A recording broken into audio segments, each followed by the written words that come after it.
Pourquoi les tout-petits nous arrachent-ils si facilement des sourires?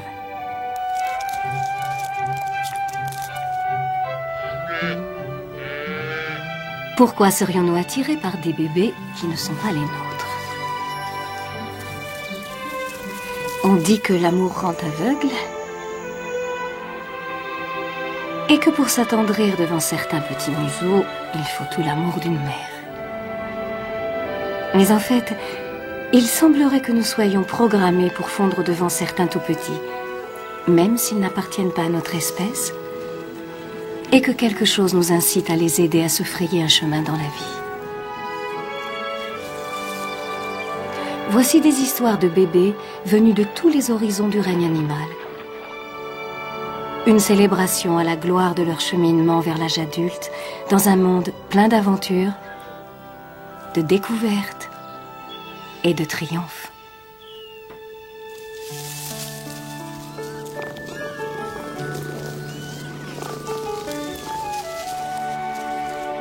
Les bébés animaux.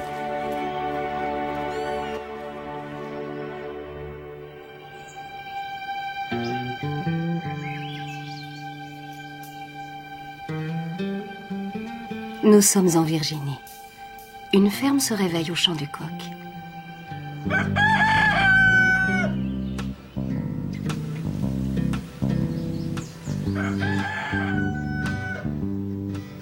Dans la torpeur de l'aube, les tout derniers locataires de la ferme prennent leur temps avant de venir saluer l'astre du jour.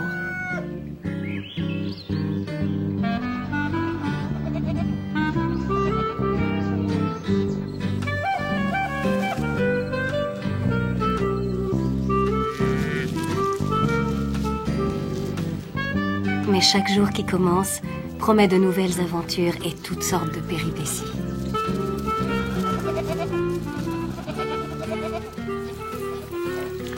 Un jeune veau de quelques jours à peine profite de l'instant pour resserrer ses liens avec sa mère.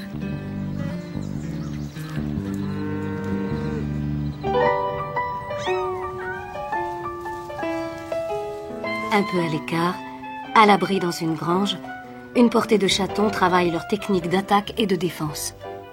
Ils affinent leur talent de prédateur.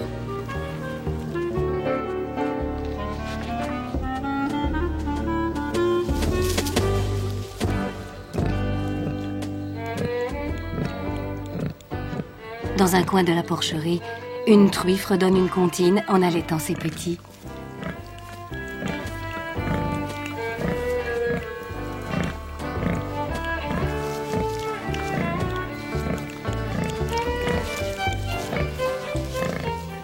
Neuf petits cochons de 4 semaines sont élevés au son de la voix de leur mère. La tétée est un moment épique. Chaque porcelet défend avec ardeur son droit sur un téton.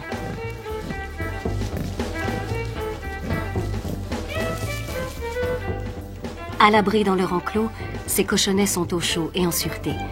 Mais pour ceux qui naissent en pleine nature, la vie est beaucoup plus précaire.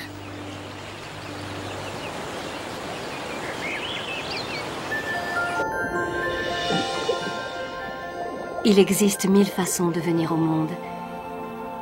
Et chaque naissance est un événement unique et merveilleux.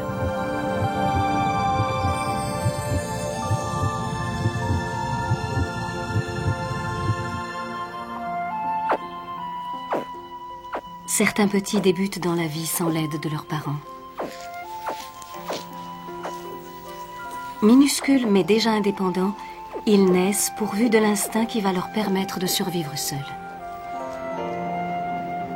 Cette tortue à peine éclose ne connaîtra jamais sa maman. Quelques minutes après avoir vu le jour, elle est prête à affronter la vie. Mais le fait de sortir d'un œuf ne signifie pas obligatoirement que l'on démarre tout seul. Durant une période pouvant aller jusqu'à 40 jours, ce papa manchot assume les soins de la couvée avec madame. Il va rester assis des semaines d'affilée, supportant la faim et le froid pour assurer la survie de sa progéniture. De tout le règne animal, c'est parmi les mammifères que l'on trouve les parents les plus attentionnés. Cette femelle panda va s'occuper de son petit pendant 25 jours, sans eau ni nourriture. Durant les 3 premières années de sa vie, le jeune panda dépend entièrement de sa mère. D'autres mammifères naissent plus forts et plus développés. Ainsi pour ce jeune bison, et heureusement pour lui, car il va devoir suivre le troupeau dans les heures qui suivent sa naissance.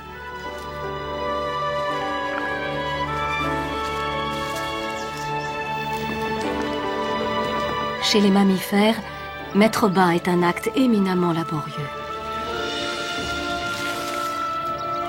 Mais la nature ne laisse rien au hasard. La délivrance entraîne une poussée d'hormones qui provoque chez la mère le désir de materner. Un stimulus visuel joue également son rôle, à travers une morphologie commune aux jeunes de nombreuses espèces et qui appelle une réponse maternante. Grosse tête, grands yeux, petit nez, l'empreinte de ce que nous considérons comme attendrissant est inscrite dans nos gènes.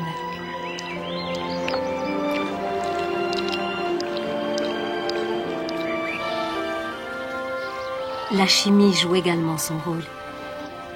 L'odeur de son petit s'imprime profondément dans la mémoire olfactive de la mère. Et l'allaitement cimente ce lien primordial.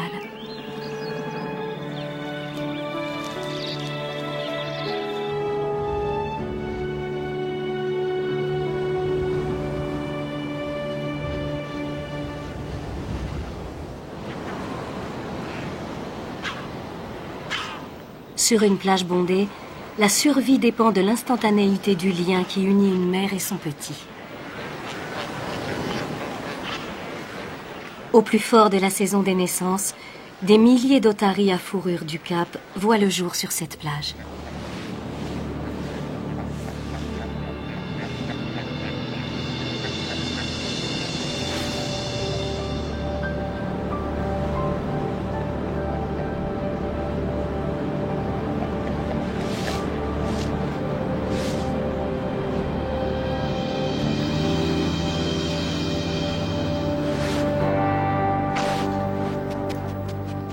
Ici, le péril suit souvent de près la naissance.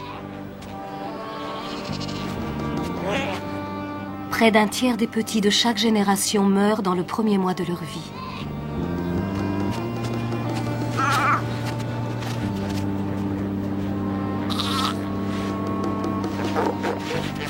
Mais à en juger par le dévouement zélé de sa mère, celui-ci a des chances de s'en sortir.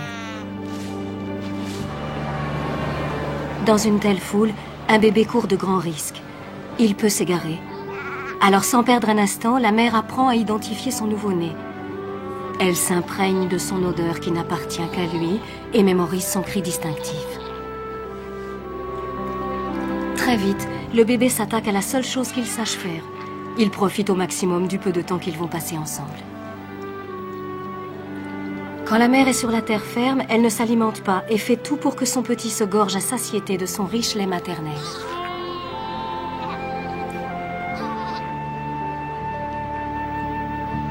Tout ce que son bébé prend est perdu pour la mère.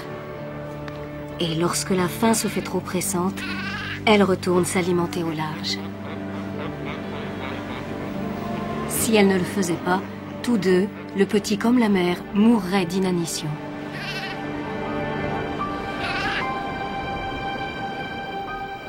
Alors, et bien qu'elle ait passé moins d'une semaine auprès de son petit, elle se jette dans la vague. Son rejeton tente de la suivre, mais si jeune, les otaries ne savent pas nager.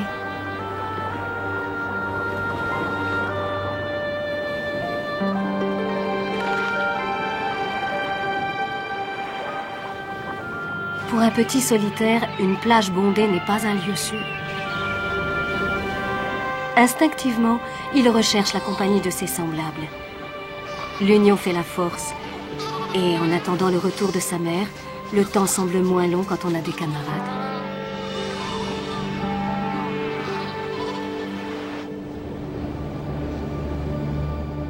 Il est certains endroits du globe où une mère doit passer plusieurs années avec ses petits. Sous le climat glacé du Grand Nord, une ours émerge de sa tanière après son hibernation. elle est restée 5 mois enterrée sous les pentes neigeuses sans s'alimenter. Et elle a perdu près de la moitié de son poids.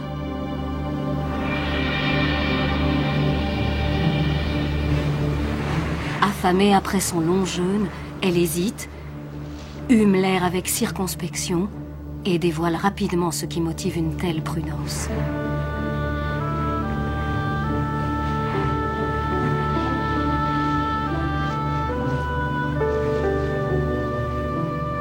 Un tout petit ourson de 3 mois jette son premier regard sur le monde. Son frère sur les talons.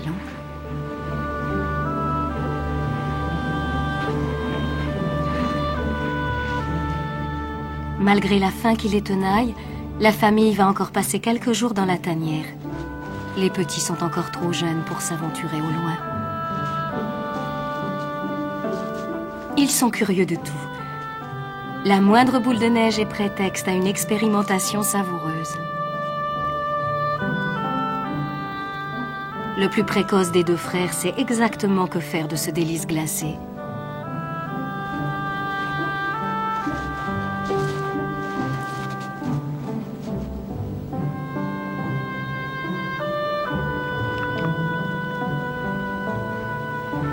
D'une glissade, leur mère les entraîne à l'abri dans leur tanière.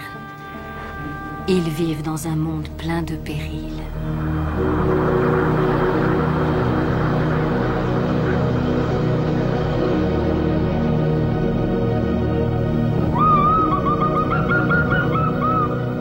Des mâles affamés rôdent.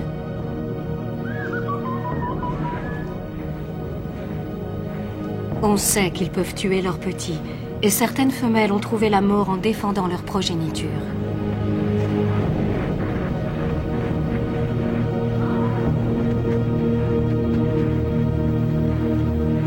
La moitié des jeunes nés ici meurent dans la première année de leur existence.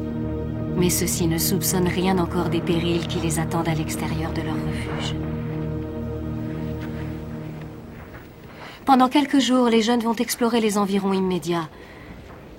La maman est impatiente de se mettre en chasse, mais ses petits sont encore trop faibles pour la suivre. Auparavant, ils doivent apprendre à se déplacer sur la neige. La tâche est ardue sur ce sol glissant.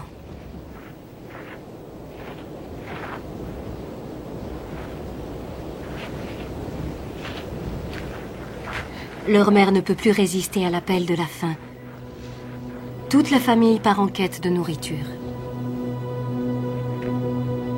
Ils vont tenter leur chance sur l'immensité glacée. Pour eux, l'histoire ne fait que commencer.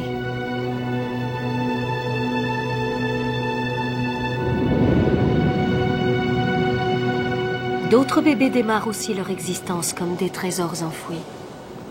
Mais ils vont devoir se débrouiller sans l'aile protectrice d'une redoutable mère pesant une demi-tonne. Très loin, au sud, sous le ciel plus clément d'une plage de Floride. 2 mois auparavant, une mère a mis un terme à 10 années de pérégrination, ici, sur la plage où elle a vu le jour. Elle a laissé derrière elle son bien le plus précieux, une ponte de minuscules tortues kawan. La petite bande, enterrée sous 1,20 m de sable, a gratté désespérément 3 jours durant pour se frayer un passage à l'air libre. Ils se débattent désespérément dans le sable, mais rien ne les arrête. Une fois dehors, leur instinct les pousse à se diriger vers l'eau. Tels de minuscules autotamponneuses en pleine course, plus d'une centaine de frères et sœurs se cognent et se bousculent tendus vers un seul but. Chaque tortue se lance majestueusement à la conquête de l'océan. Elles vont prendre leur place parmi les tortues géantes qui peuvent atteindre près de 200 kilos. Même si pour l'instant, avec leurs 5 cm de long, la distance qui les sépare de l'élément liquide s'apparente à un marathon.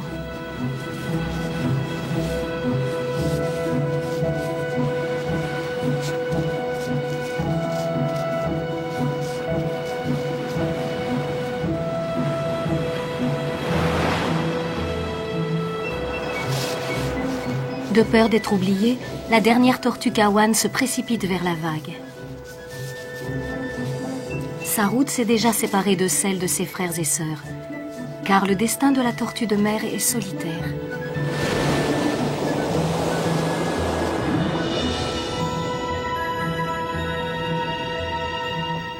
Une fois dans l'eau, son voyage ne fait que commencer.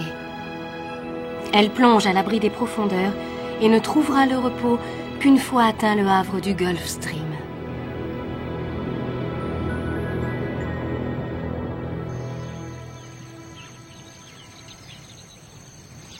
S'il est une enfance qui n'a rien de solitaire, c'est celle de l'éléphant. Aujourd'hui, un événement annoncé de longue date a eu lieu dans la savane.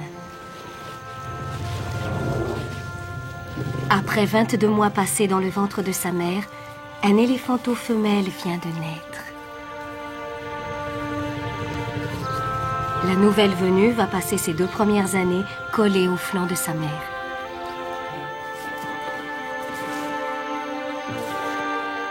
Malgré cela, un large cercle familial composé de tantes, de cousines, de sœurs va contribuer à son éducation.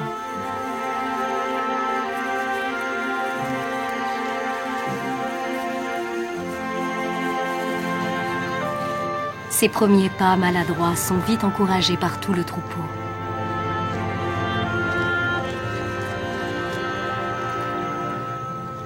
Tous les membres de sa nouvelle famille viennent la reconnaître.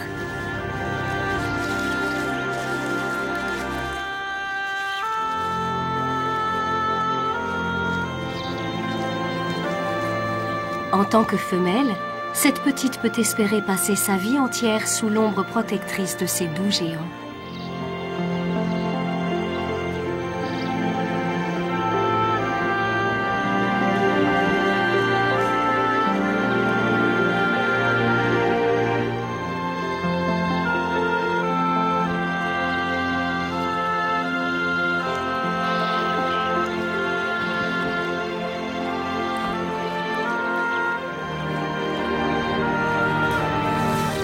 Tout comme les humains, les éléphantaux passent la majeure partie de leur enfance à s'imprégner des coutumes de leur espèce.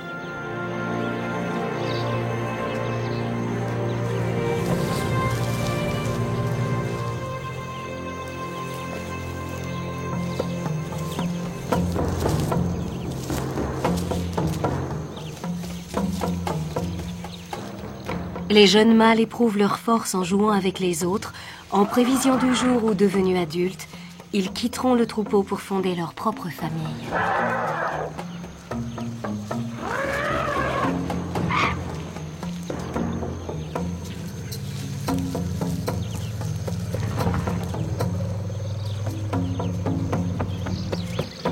Au sein d'une troupe aussi attentionnée et vigilante, on a tout le loisir de s'adonner au jeu.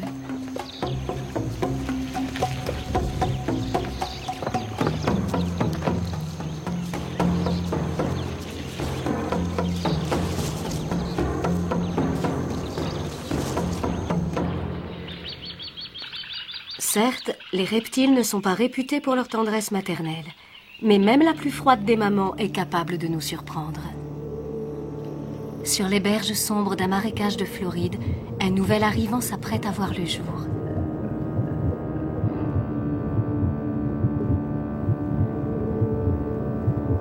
Après 60 jours passés à l'abri dans sa coquille, l'alligator à peine éclos se fraye un chemin vers la sortie et pose son premier regard sur le monde. Il semblerait qu'un accueil redoutable lui soit réservé.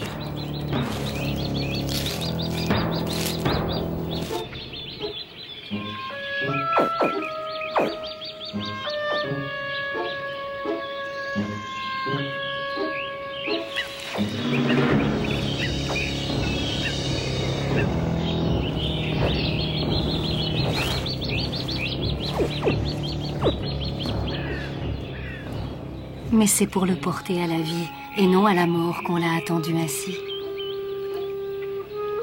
Il semblerait que le plus craint de tous les prédateurs ait une faiblesse pour ses petits. Elle transporte délicatement ses bébés entre ses dents effilées comme des rasoirs jusqu'à la rive, un par un, et les dépose dans leur nouvelle demeure. Dans son trou d'eau, la vie du jeune alligator est peuplée de périls, mais sa maman va veiller toute une année sur lui sans jamais s'éloigner vraiment.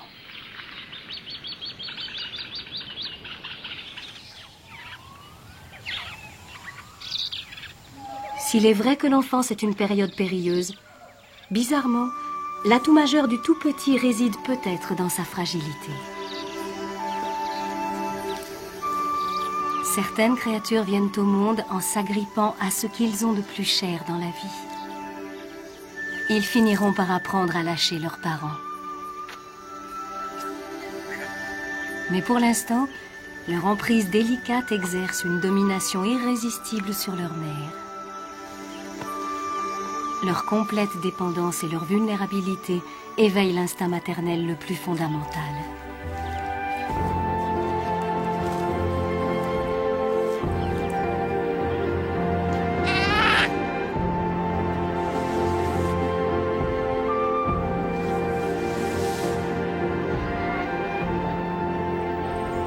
Mais leurs mères ne sont pas les seules à succomber à leur charme. Un ensemble de caractéristiques physiques dans les proportions et dans les traits que nous qualifions d'adorables dépasse la frontière qui sépare les espèces pour toucher le cœur humain. Certains petits animaux exercent sur nous une attirance irrésistible.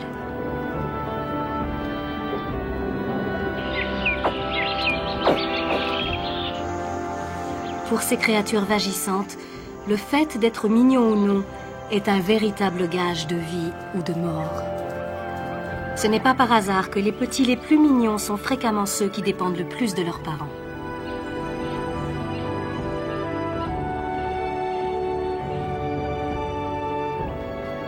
C'est en grande partie grâce à l'attention des mères pour leurs petits que le monde animal a évolué depuis des millions d'années.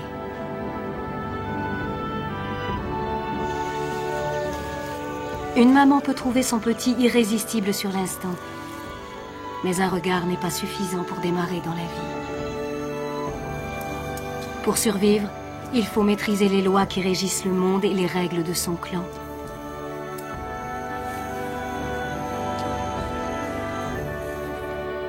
Après tout, maman ne sera pas toujours là. Mais en marchant sur ses traces, un petit va déjà apprendre des choses fascinantes.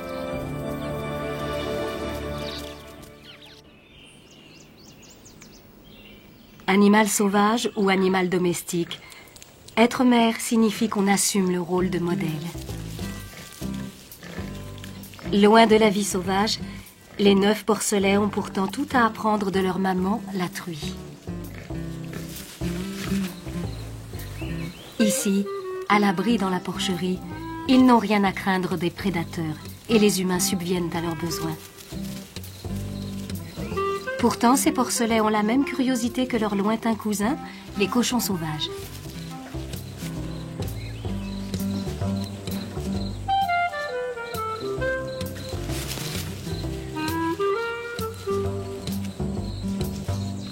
Naturellement, les petits semblent persuadés d'avoir une mère exceptionnelle. Tous ses faits et gestes se doivent d'être imités. En suivant son exemple, ils ont au fait de découvrir l'usage de leur groin. Son flair exceptionnel permet au porcelet de déterrer des mets délicats. Il est trop jeune encore pour déguster ces délicieuses trouvailles. Pour l'instant, la mastication n'est qu'un jeu et une façon ludique de découvrir ce qu'on est censé manger quand on est un cochon. Mais la vie à la ferme est bien loin des délices de la vie sauvage. Les enjeux ne sont pas les mêmes.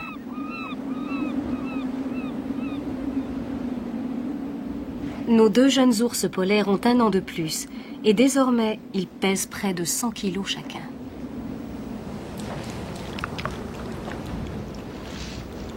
Toujours allaitantes, leur mère doit chasser très régulièrement pour être en mesure de les nourrir. Mais bientôt, il leur faudra se nourrir eux-mêmes, et c'est à elles de leur montrer comment s'y prendre. Son odorat très fin a détecté la présence d'un jeune phoque barbu sous la glace. Avec la ruse infinie et le savoir-faire des grands chasseurs, elle s'approche de sa proie sans un bruit.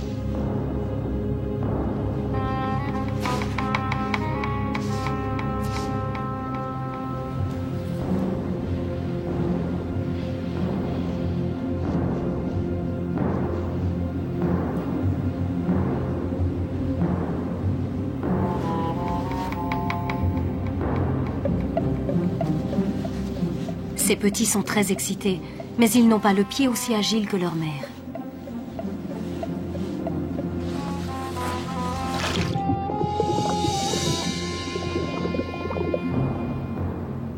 La chasse de maman est gâchée.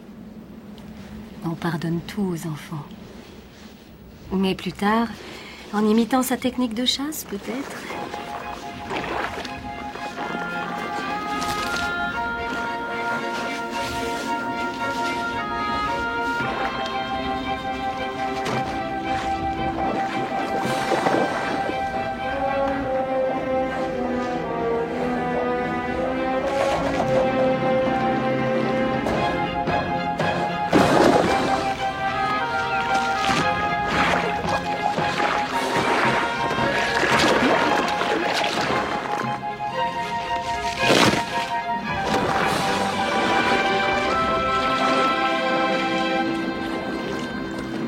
Ce qui ressemble à de joyeux ébats est en fait une sérieuse leçon de chasse sur la banquise.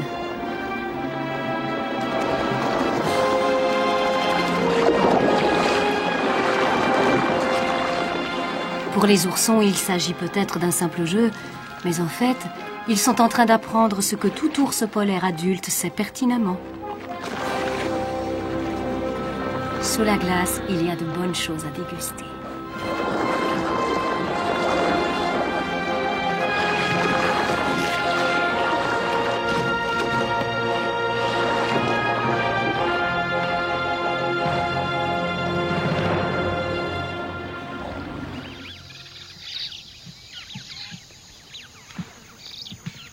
En Arctique comme sous les tropiques ou dans la jungle, les leçons de subsistance de la mer constituent la clé de la survie. Ici, les chimpanzés se perfectionnent dans l'usage de l'outil en utilisant des marteaux pour briser les dures coquilles de noix. L'ouverture des noix est un travail d'adulte, une technique qui requiert parfois 10 ans pour une maîtrise parfaite.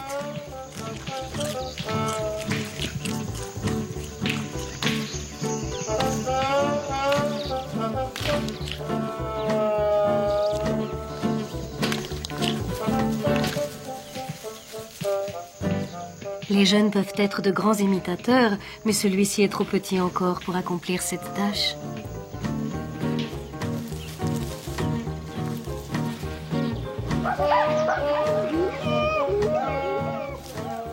En le tenant serré contre elle, une mère réussit à encourager son petit à l'observer attentivement.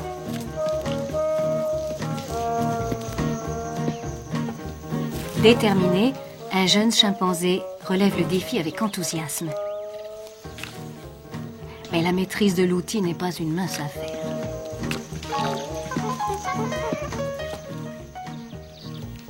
Ses gémissements accablés alertent sa mère qui vient lui montrer comment faire.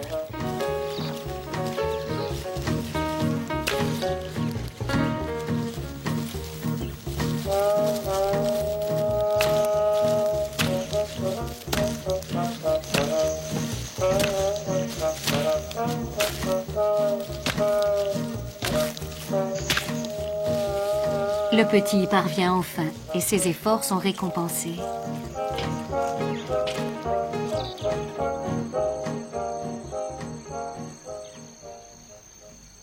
Même si nos plus proches parents dans le règne animal nous ramènent à nos propres comportements, l'usage de l'outil n'est rien encore.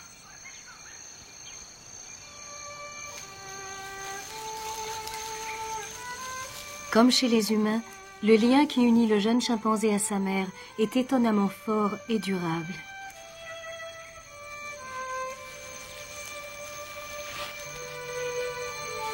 Dans la société des chimpanzés, chaque mère élève son petit à sa manière et comme elle l'entend.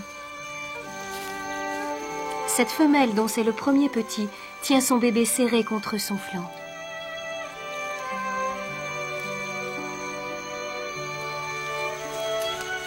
Elle câline et pouponne tendrement son tout petit, et elle répond à la moindre de ses sollicitations.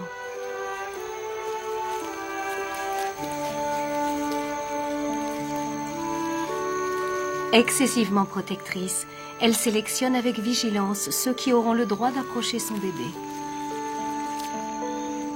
Mais il est vrai qu'un nouvel arrivant au sein d'une famille a tôt fait de focaliser toute l'attention. Particulièrement quand on a une grande sœur qui ne peut pas s'empêcher de tripoter le petit.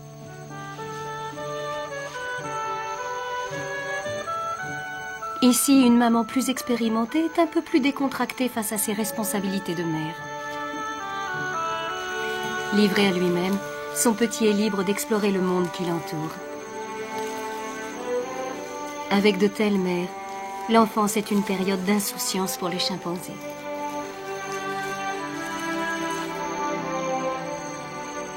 Pourtant, malgré tous les soins prodigués à leurs enfants, les chimpanzés sont appelés à subir des pertes accablantes.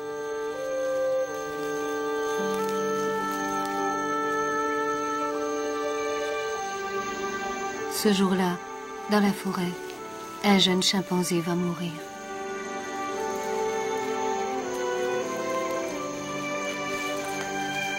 Sa mère cherche refuge dans un arbre avec lui, son bébé étant trop faible pour se cramponner à elle. Elle le hisse comme elle le peut.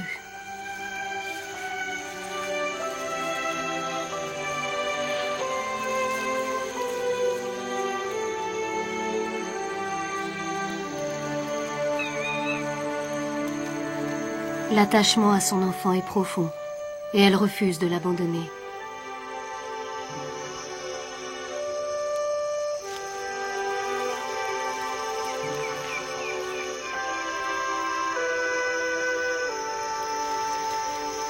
Finalement, elle a un geste émouvant, presque humain.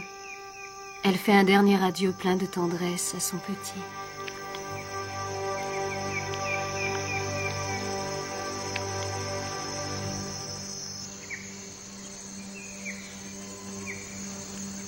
On ne peut pas savoir ce que les animaux éprouvent entre eux, ou ce qui se passe dans la tête d'un chimpanzé. Pourtant, leur comportement nous incite parfois à nous questionner.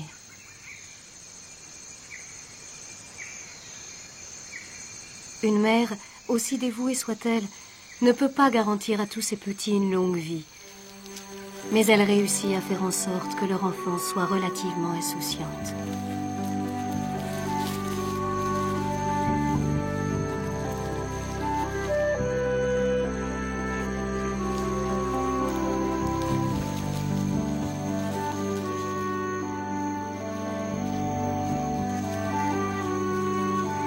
Les bébés chimpanzés ont la chance d'avoir des mères intelligentes, fortes et dévouées.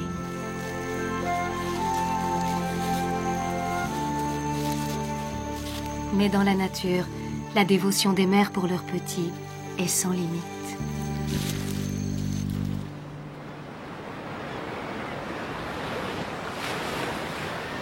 Certaines mères sont appelées à affronter les plus terribles prédateurs pour défendre leur progéniture.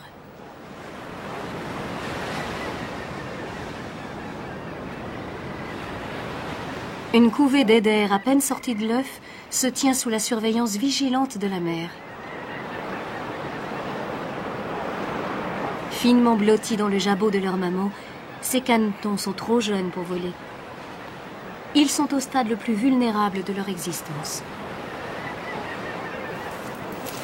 Pour cet ours blanc affamé, même la plus humble des proies vaut qu'on s'y intéresse. La mère se tient auprès de sa nichée. Le duvet de ses canetons est à peine sec et s'il tombe à l'eau, il risque la noyade. Mais elle sait que face à un ours polaire, elle ne peut pas lutter. Parfois, la valeur réside dans l'art de la dissimulation. Une sterne arctique est couchée sur son nid et ne bronche pas.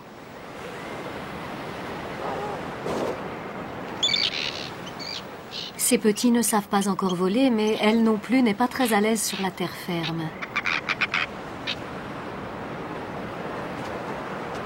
À l'approche de son ennemi, elle prend son envol et se métamorphose en une force gracieuse et terrifiante. Une fois dans les airs, elle se lance à l'assaut et frappe l'ours là où il est le plus vulnérable.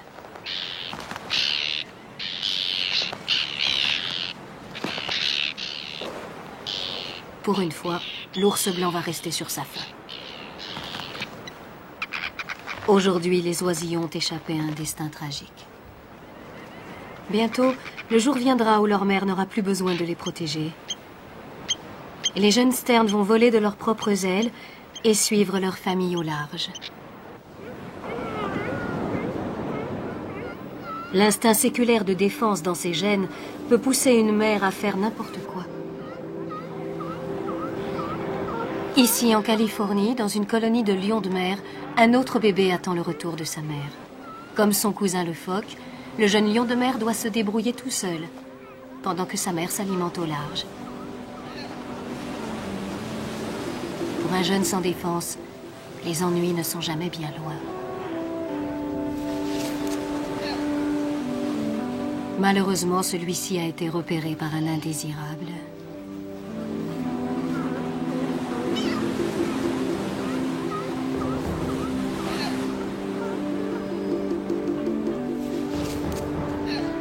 Seul le retour inopiné de sa mère pourrait lui sauver la vie. Sa seule arme, c'est son cri de détresse.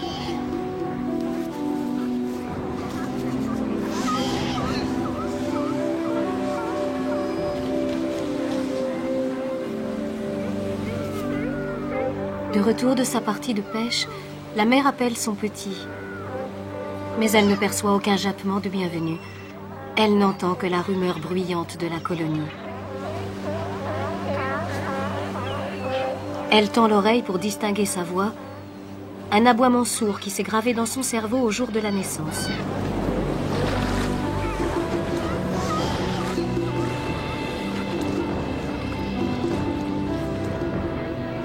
À la dernière minute, elle entend ses appels. Le goéland est chassé et le petit lion de mer à la vie sauve.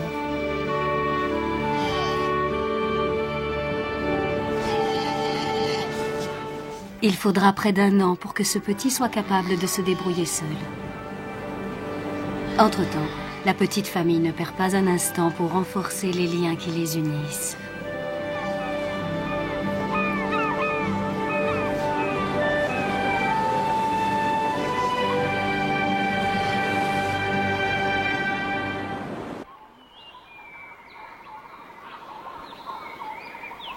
Quand les jeunes grandissent et se détachent peu à peu de leur mère, ils doivent se fier à leur instinct pour survivre. Dans une forêt du centre de la Chine, une jeune panda se lance dans l'exploration du monde qui l'entoure. Le panda est un animal solitaire par nature, même si cette petite-là dépend encore de sa mère. Maman n'est pas bien loin. Elle est occupée à se nourrir 24 heures sur 24. Aujourd'hui, elle va engloutir 40 kilos de bambou. Comme tous les tout-petits, sa fille est curieuse de tout. Livrée à elle-même, elle n'a qu'une envie, découvrir le monde en le portant à sa bouche.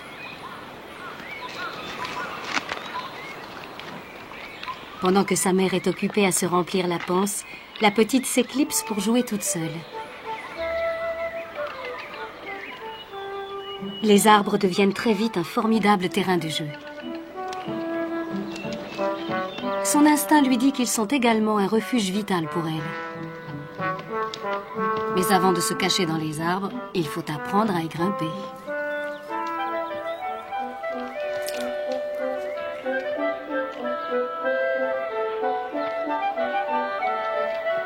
Sa mère semble se désintéresser de la petite aventurière. Finalement, celle-ci va exécuter quelques figures acrobatiques audacieuses même si son numéro n'est pas encore tout à fait au point.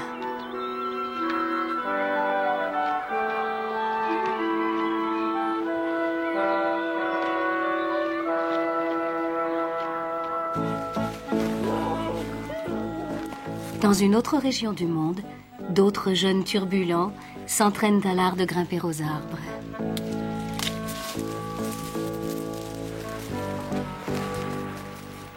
Dans la nature, la survie des oursons baribales est précaire.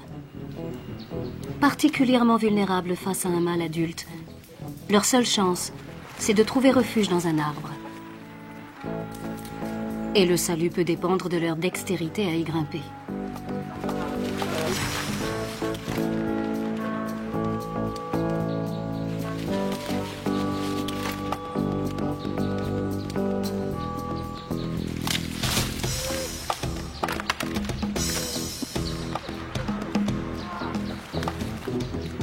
L'instinct se révèle encore une fois quand une petite ours croit avoir trouvé un refuge parfait pour y passer l'hiver en toute quiétude.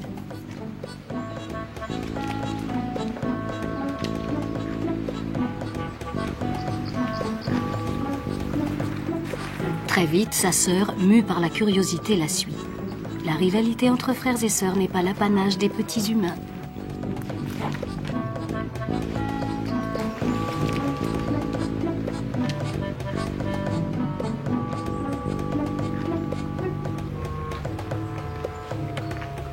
Les moindres coins et recoins sont explorés. Aucune brèche n'est épargnée.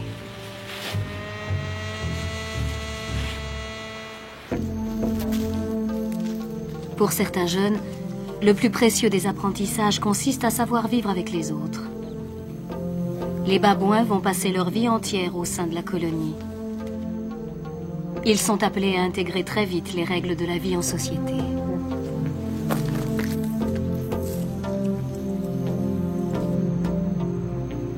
Les tout-petits jouissent d'une place privilégiée. Les bébés babouins ne sont pas soumis aux règles communes. Du moins pour l'instant. Car leurs frères et sœurs plus âgés n'ont aucune excuse. Quand on grandit dans une société hiérarchisée, on apprend à se plier très vite aux règles de bienséance. Dans cette société très stricte, les jeunes s'en tirent en manifestant des marques de déférence envers leurs aînés. Ils se font accepter dans la tribu à travers des gestes de soumission, même quand ils ne font que passer.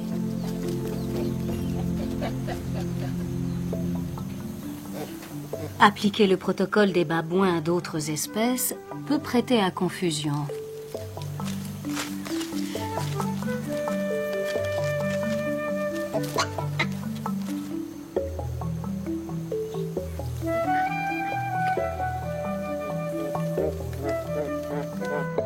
Ignorant tout du statut social de cette tortue, ce jeune babouin préfère ne pas prendre de risques.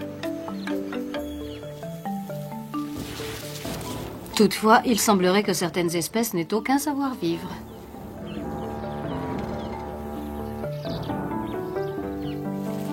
La curiosité d'un éléphanteau vis-à-vis d'autres espèces donne un peu de piment à la vie. Un trou d'eau très fréquenté en Afrique est une source inépuisable de divertissement pour les uns et les autres.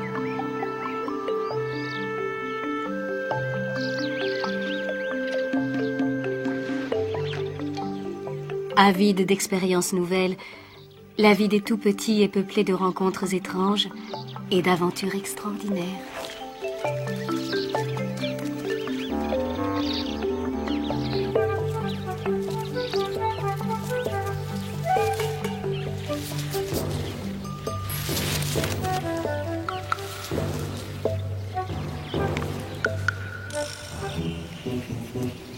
Quand la nouveauté n'est pas au rendez-vous, les jeunes savent la provoquer en se jetant tête baissée dans toutes sortes d'enfantillages. Ces jeunes pensent peut-être qu'ils tiennent une proie, mais ce qu'ils ignorent, c'est qu'en temps normal, les coyotes ne s'attaquent pas aux blaireaux.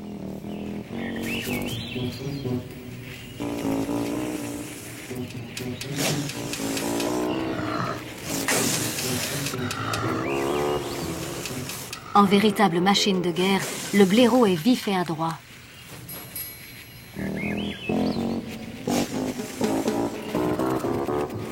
Aucunement intimidés, les jeunes lancent un nouvel assaut en adoptant la technique traditionnelle des coyotes, telle qu'on la trouve dans les livres, la chasse en meute. Le blaireau a de la chance. Il s'éclipse, laissant la meute hurlante.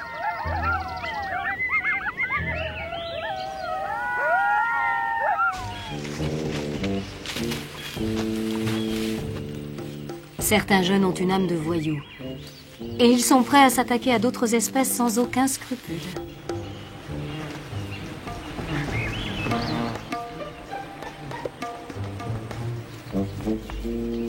Cette jeune balibarde d'un an et sa sœur ont l'estomac vide et les problèmes leur pendent au nez.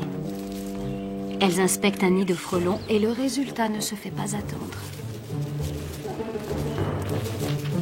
La curiosité peut parfois entraîner les pires ennuis et ces deux malheureuses sont en passe de la prendre à leurs dépens. Mais la faim qui les tenaille les pousse à reprendre l'assaut. Une attaque hardie, quoique un peu maladroite, semble sur le point de réussir. Les deux sœurs viennent de prendre une bonne leçon et leurs efforts sont récompensés par de délicieuses larves de frelons.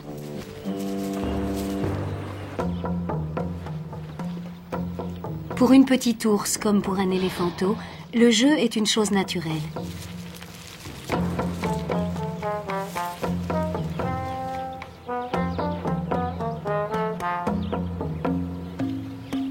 Parfois, il semble que le jeu soit une fin en soi, sans autre but que de s'amuser, tout simplement.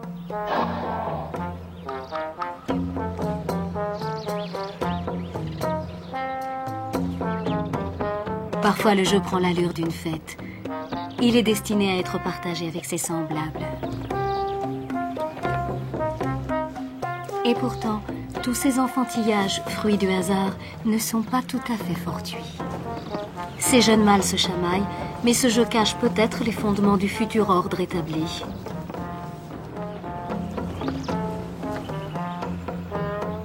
À travers le jeu, on développe également sa motricité, son endurance, et on apprend à fuir devant le danger. À la ferme, on joue à chat perché pour le plaisir. Mais l'agilité de ces chevrettes turbulentes était indispensable à leurs ancêtres pour échapper à leurs prédateurs.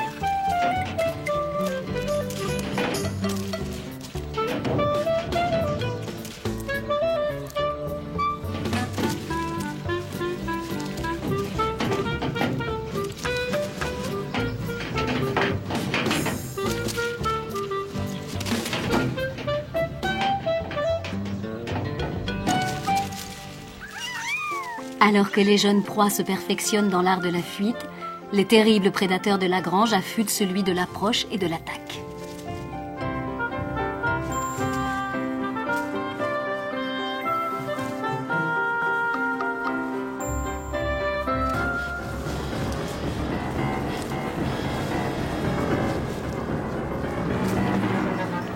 Embarqués dans un combat à mort, les chatons ont au fait de découvrir tout l'intérêt d'occuper une position avantageuse et celui de l'effet de surprise.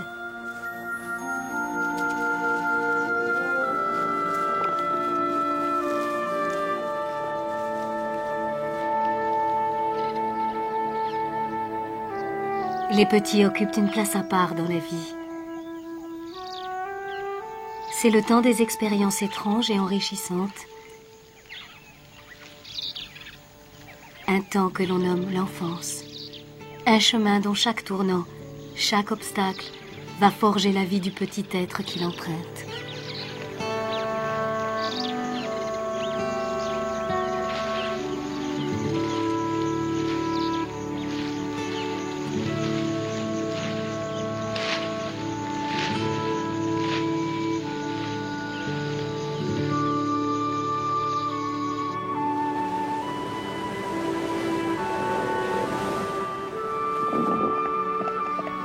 Pour certains, il s'agit d'un monde empreint de la douce sollicitude d'une mère.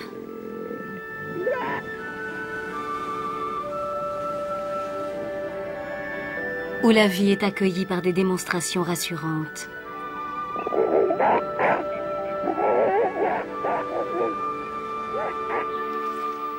Un monde où alternent rencontres terrifiantes et tendresses insoupçonnées.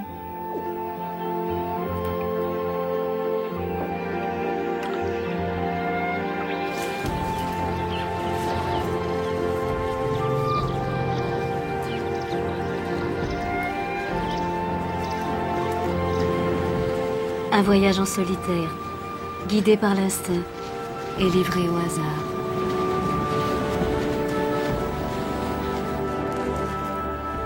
Mais pour tous, c'est un festin de nouvelles découvertes et de premières fois.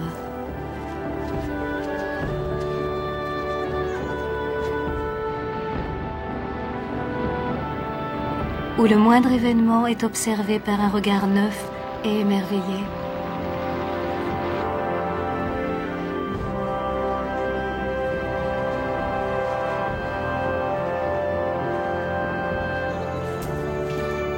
C'est le temps où l'on apprend à maîtriser les choses et où l'apprentissage trouve sa récompense.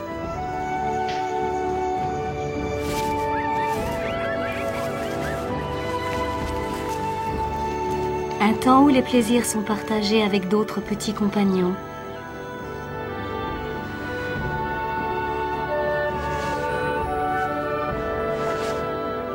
Voire parfois avec la famille tout entière.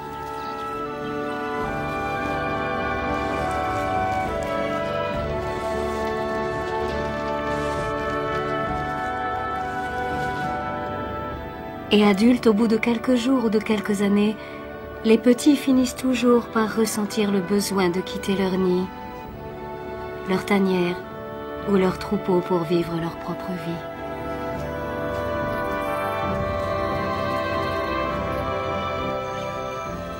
Et pour avoir un jour des enfants à leur tour.